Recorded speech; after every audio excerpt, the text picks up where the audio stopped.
Hello, everyone. My name is Abhilasha Dwivedi, and I'm a tutor. I'm a science tutor, as you know. Today, I'm going to teach you in chemistry how to write a formula, chemical formula. Chemical compounds are there, but how to write them.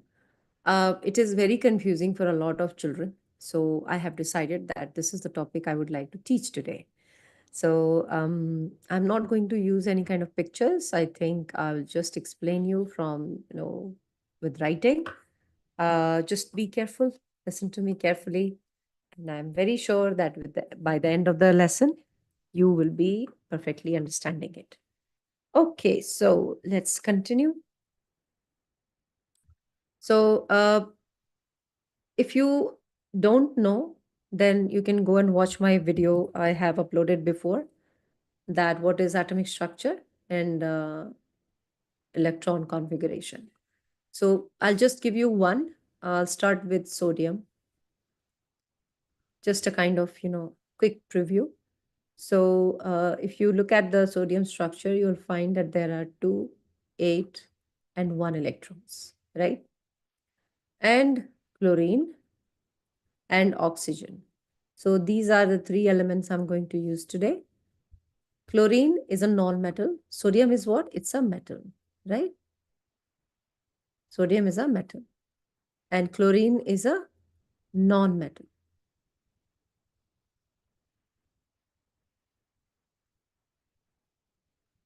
And oxygen is also a non-metal. And the numbers I'm writing, they are called as electron configuration. What does it mean? It means that how the electrons are arranged inside an atom. And you know what? They're always fixed. What is the meaning of that?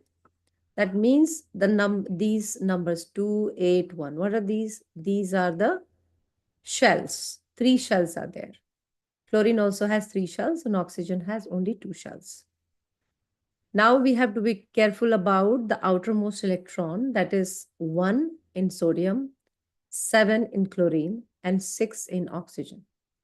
These numbers are the most important numbers when we are going to write the formula. So this 1 here, 7 here, and 6 here, they are called as valence electrons or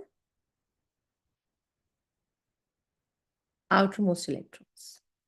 So when you are writing formula, it is the outermost electrons which are the most important for you. Okay. So let's see. How does it work? In metals, whatever the number of electrons, the outermost electron I'm talking about is, that is the number we are going to use for writing formula. But for non-metals, it will be 8 minus number. What do I mean by that? For chlorine, it is 7, correct? You subtract this number from 8. You will get -1. For oxygen, this will be 6 minus 2. What you will get? 6 minus 8, sorry. Yeah, what you will get? -2. Now, these numbers are your valence electron. So now we are ready, to write the formula. I'm going to teach you to write, to understand how to write two formula, sodium chloride and sodium oxide. So let's say, let's continue. Let's go on. I'm just going to scroll my screen. Okay. This board will be slightly, I don't know if it is visible. I'll try to make it visible also. Yeah, I think this is good. This is good enough, right? Okay. So I'll start with sodium now. Sodium, as you remember, the valence electron was just 1. For chlorine, also it was 1, correct? Now we do crisscross. What is the meaning of that? Swapping or crisscross. Crisscross or swap. What we are swapping here? We are swapping the electrons. So that means sodium is going to have the chlorine electrons and chlorine is going to have the sodium electrons.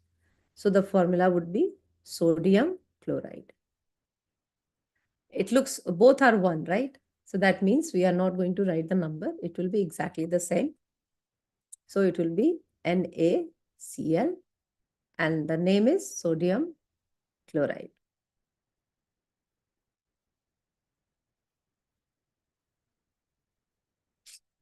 Next is,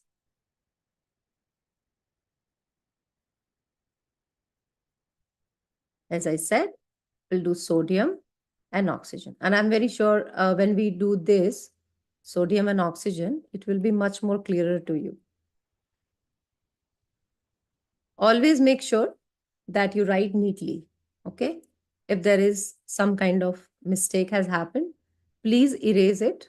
Or if you're using your pen, maybe you just remove that section and start from the under the that. Don't just overwrite. Overwriting will lead to lose marks because it's nothing is clear then. Okay, nobody appreciates that. And appreciate teachers' time because they want you to give good scores. But if you are not writing neatly, it is not going to help you. Okay, it's not going to help you in terms of scores. Okay, let's continue. So we are doing the second formula writing. Sodium is still 1 and oxygen is, if you remember, it was 2, right? So now the crisscross or the swapping will be more clear to you. As you can see, sodium will have 2, oxygen will have 1. But as you know, we don't really write what is 1. So it will be just Na2O. Okay. What is the formula now? What is sodium oxide? Easy, right? It is very easy. Just you have to understand the outermost electron or the valence electron number. If it is a metal, then you just have to write, that number, the outermost number, electron number. And if it is a non-metal, just subtract 8 from it. The number what you get now will be used for writing formula. Now you can ask me that why actually we are using the number, the valence electron. We are using the valence electron number because that many electrons, the outermost ones, are involved in the formula. And the second is that, 8, why we are using number 8? Because 8 means stable configuration. So if there are 8 electrons in a particular shell, that means that one is stable. If you see neon, not neon actually, yeah, neon is good, not helium, neon is good. Neon has 2,8 configuration. So because it is 8, you won't see any compound like neon chloride. You won't see because it's a stable noble gas element and it won't react easily. Easily, it will react, but not easily. I talked about helium a few seconds ago. So helium doesn't have 8 electrons. It just has 2 electrons. That means it won't react with, it won't react with it has got 2 because that particular shell can have maximum of 2 electrons. It is the first shell. That's why. Okay. You always see that when we write electron configuration, it is always 2, 8, like that, right? So the 8 number of electrons starts from only from the second shell. Let's try with magnesium now. So magnesium go like this. Magnesium, what is the configuration? It is 2, 8, 2. So the valence electron would be 2.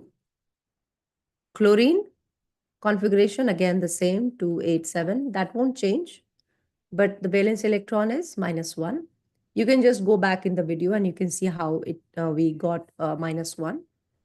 Oxygen, I'm using these elements, chlorine and oxygen, because most commonly these are these elements are used across all the syllabus. So 2, 6, and the configuration was -2. I'll just explain you because we have subtracted 7 from 8, 6 from 8. Okay. So that's why, and 8 is a number of stability. So I'm very sure that all of you are so smart. So let's write the formula now. Magnesium, valency 1, chlorine, valency 1. So magnesium is 2, chlorine is 1, crisscross, and voila, we have magnesium chloride.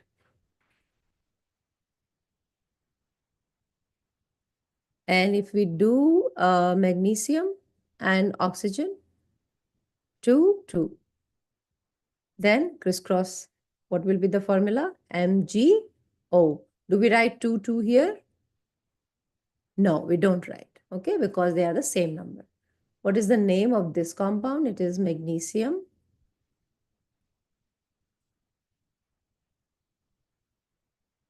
chloride, and this is magnesium oxide. So that was the formula writing. I hope you have understood. And also, I would want to request that if you are one of those students who feel that, learning these formula is not going to help you in future because we don't really use any chemical formula, in our real life, that kind of things. I come across those students, who don't like to learn balancing equations or, these things. So that way, actually, what you are going to, I'll just give you my one, cent, 2 cent, not even 2 cents, 1 cent, that we don't know. Nobody knows that how his life is going to be for you or me. And there is no recipe for life, but you should learn whatever comes across you. Be the learner of life. Don't challenge the learning. Challenge nothing. Okay, learn everything what comes across you. And one day you will realize, oh, wow, it helped me. Okay, so don't be lazy. Just don't procrastinate. Be active and just enjoy the process. Yes, that's very important. Enjoy the process. Be curious. Okay. So, all the best for your upcoming exams. And if you just want to learn and if you want tutoring lessons from me, no, just don't hesitate. Just DM me, message me on the comments.